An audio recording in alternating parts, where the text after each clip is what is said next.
In today's video, I'm going to teach you how to add annotations with time, text, and a link, then save your changes. To get started, open the area where your annotations are managed. This is where you'll create and organize the information you want viewers to see at specific moments. An annotation is useful when you want to highlight an important point, guide someone to another resource, or add a clickable reference at the right time in your content.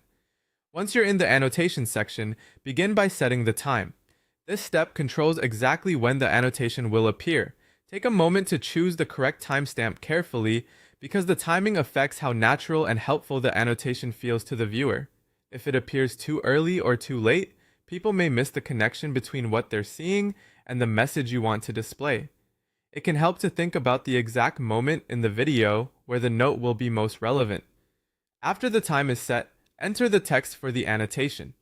Keep your wording clear and concise so it's easy to read on screen. The text should quickly communicate the point without overwhelming the viewer. Short, direct phrasing usually works best for annotations, especially if they only appear for a limited time. Make sure the message matches what's happening in the video at that moment so it feels seamless and intentional. Next, add the link. This is the destination viewers will be able to visit from the annotation. Before moving on, double check that the link is correct and complete. A broken or incorrect link can create confusion and reduce trust, so it's worth reviewing carefully. If the annotation is meant to send viewers to a related page or supporting resource, the link should align closely with the text you just entered.